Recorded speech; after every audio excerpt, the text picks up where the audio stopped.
J'accueille maintenant Laurence Garnier, vice-présidente de la région Pays de la Loire, présidente de la commission culture, sport, vie associative, bénévolat et solidarité.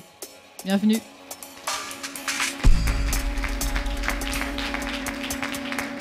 Merci. Merci, bonsoir à tous.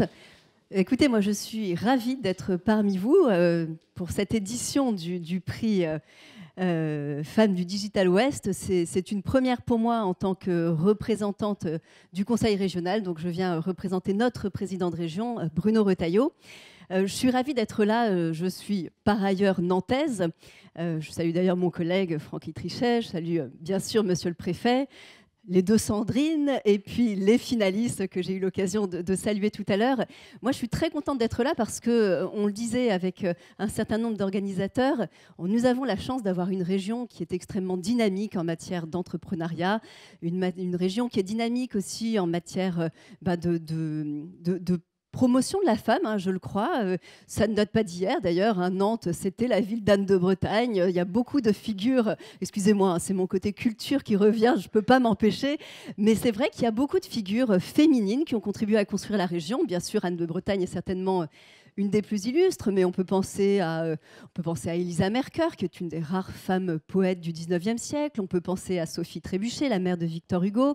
On peut penser à, par exemple, Marion Cahour, qui est aussi un modèle d'engagement féminin dans le cadre de la solidarité. Donc, vous voyez que nous avons un héritage aussi en matière d'action de la femme, d'engagement des femmes dans la vie publique régionale. Je m'en réjouis et en même temps la barre est haute et c'est aussi important pour nous d'être à la hauteur de cet héritage-là.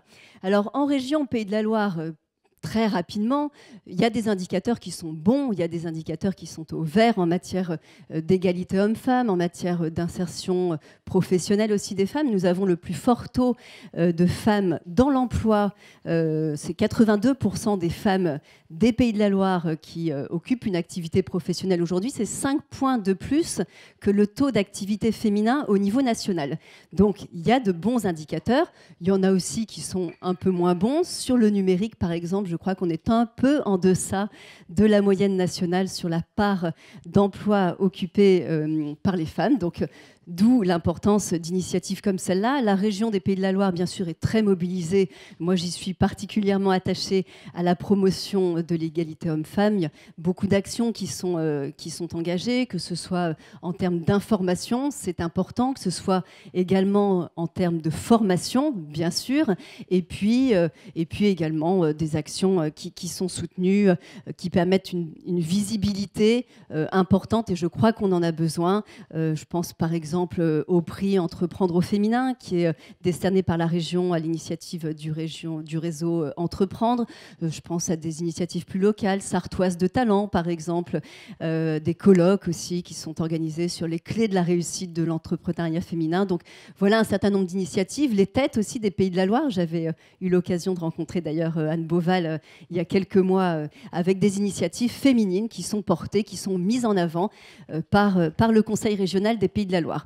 Et puis moi, ce que je voulais vous dire surtout, c'est qu'en tant qu'institution, en tant que collectivité, nous, on ne peut rien sans les acteurs, bien sûr, en l'occurrence les acteurs du monde professionnel, sans vous qui êtes en prise directe avec les finalistes, avec les projets, avec vraiment ce monde professionnel qui porte les projets. D'où l'importance, vraiment, c'est fondamental pour nous de travailler en partenariat avec ces structures. Je salue les représentantes du réseau BFN que j'ai eu l'occasion de rencontrer également récemment. Vraiment, nous, on a besoin de ce tissu, encore une fois, en prise directe avec le terrain, sans lesquels on ne peut rien en tant que collectivité. On a vraiment ce souci de travailler en relation permanente avec vous. Voilà, moi, ce que je voulais dire très rapidement. Peut-être simplement terminer sur quelque chose qui m'est cher. Je crois que dans le travail qui est fait, dans le travail que vous faites pour promouvoir l'entrepreneuriat au féminin, il y a pas une logique, et c'est ce que j'ai ressenti en parlant avec les unes et les autres, c'est pas du féminisme acharné, c'est parfois compris un peu étonnamment, c'est vraiment la conviction que moi je porte que nous avons tous à gagner. Bien sûr, les femmes en premier lieu, à s'insérer le mieux possible, y compris dans des domaines d'activité qui traditionnellement sont encore plus masculins. Mais je crois que c'est la société tout entière qui a vraiment à gagner, que ce soit les structures privées, que ce soit les structures publiques, les collectivités, les institutions, les entreprises. Bien sûr, nous avons tous à gagner à ce que les femmes, finalement, prennent toute leur place dans la vie publique de nos régions, de nos territoires. Donc je crois qu'il y a vraiment, vous savez, on le dit beaucoup, une approche qui est parfois différente des enjeux portés par les femmes, de modalités de travail, d'organisation aussi, ça aussi, les chefs d'entreprise le disent beaucoup, qui sont différentes, qui sont complémentaires. Et je crois que c'est vraiment cet état d'esprit qu'il faut retenir, cette complémentarité, ces différences qui vraiment font qu'on a tous à gagner à cela. Voilà, je vais juste vous laisser sur une phrase qui incarne bien à mes yeux cette complémentarité, une phrase de Jean-Marc Reiser, que vous connaissez, qui était un illustrateur, un dessinateur de presse, un illustrateur de bande dessinée, qui avait cette phrase que je trouve très juste et très pétillante. Jean-Marc Reiser disait « Les femmes qui veulent être les égales des hommes manquent sérieusement d'ambition ». Voilà, je voulais simplement vous laisser méditer cette phrase. Merci, bonne soirée à tous.